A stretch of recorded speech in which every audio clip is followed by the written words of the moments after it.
everybody, and welcome back to P2P Vacations. I'm Kayla. And I'm Crystal. And today's video is the first of our how-to for first-time cruisers video series. Yes, and we are planning to break these videos down one by one. They're going to be shorter, quick. That way you can watch this video and then move on to that step, and then watch the next video and move on to that step. So the first thing that we normally do and suggest that you maybe do is researching ports. Yes.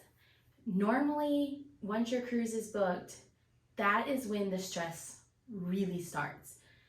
Because in most instances, you're booking your cruise based on a date and a location that you want to sail out of, or maybe the ship that you want to sail. But normally, you're pretty locked in on your options.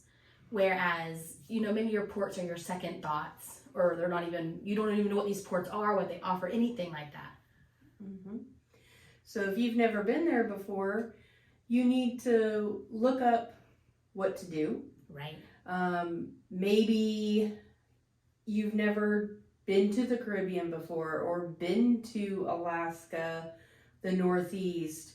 You've got to find out what you can do there. Right. So our first recommendation for first-time cruisers is to stick to ship excursions. It can be really daunting getting on and off the ship, so for your first time at least. So we definitely recommend sticking to ship excursions. That way you know where to go, you know when to go there, and you know you're not going to get left. Right. And when you book them through the ship, they're pretty much guaranteed that you are going to not get left. They will not leave you stranded. Right. They may have to leave with the ship if it is like an excursion through the ship that is like going to be hours late, but they will get you to the ship on their dime. Right. So you don't have to be concerned about, you're stuck in Mexico and now you have to pay to get home. Mm-hmm. Go ahead and use Google or different cruise forums, Facebook groups to see what's popular in those ports to do. Right. Just a quick search will show lots of different things to do. So maybe you'll be able to find out an activity or a destination that you'll be interested in checking out while you're there. Exactly. Like in Cozumel, all-inclusives are very popular. Mm-hmm. The zip lining is very popular in Cozumel. Mm-hmm. But like when you go to Grand Cayman, the Stingray City is probably the most exciting thing that everyone does. Mm-hmm. When you go to Nassau, it's Atlantis. So a Google search will tell you like what is the number one thing that most visitors do in each port. And then you can, use that information to go back to your ship excursions and pick which one you would like to do from there. Right. Weather. Yeah. That's huge. It is.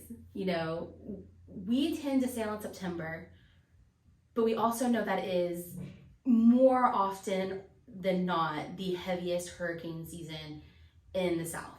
Right. So we know that we have the chance that our ship will be diverted and we will not be going to the ports that we originally thought we were going to. Right. But now we have been sailing since 2009 and it's only happened to us once. Mm-hmm. So take it with a grain of salt. They have not canceled a sailing due to a hurricane in a very, very long time. They will just send you to the opposite coast. I mean, like if you're going Western Caribbean, they'll send you Eastern Caribbean. They know what they're doing. It's a very fluid situation, but they know what they're doing. Right. So just be open to having to do some quick research. Right. Because they could. They could change your itinerary. But also know that a lot of these places are kind of like the South in the fact that you're going to have an afternoon rain shower. Mm-hmm. It doesn't happen every time you're there, but it's a possibility. But it's one of those, when you're outside, it might rain for 20 to 30 minutes. No, probably not even that long. More like 10 to 15 minutes. But it's still going to be hot and it'll be over.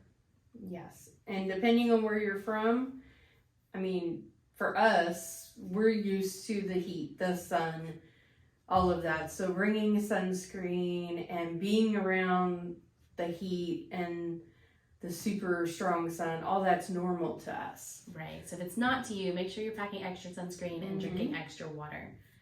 So the last thing that we suggest you look up now is what exactly is offered in the port area at each destination. We are currently doing a port guide series. We've done Cozumel. We have a few more lined up. But if we don't have it, check out Para DJ on here. They've done, I think most of the Caribbean, if not all of the Caribbean at this point, and they're really, really good. So that way you know kind of like just what you can do in the actual port itself without leaving that area. Right. So if you don't feel like taking an excursion, or you just want to hang out right there and not really do much, you know, you can stay at the shops. Some of them have pools. Yeah. Some have beaches right there. Mm-hmm. So, you know, it's always about researching what you can do right in your port area. Yeah, and some of them not so much. Right.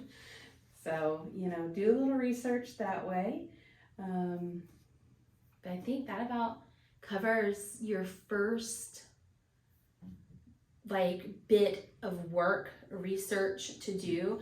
Write it all down, you know, make a list like, okay, I'm going to Cozumel. Write down some things that you want to do. Go look on the website, put some excursions next to it. That way you kind of have an idea, and then you can, you know, discuss it with whoever's sailing and start nixing things or being like, sounds great to us, and go from there. But we'll see you in video number 2. Bye. Bye.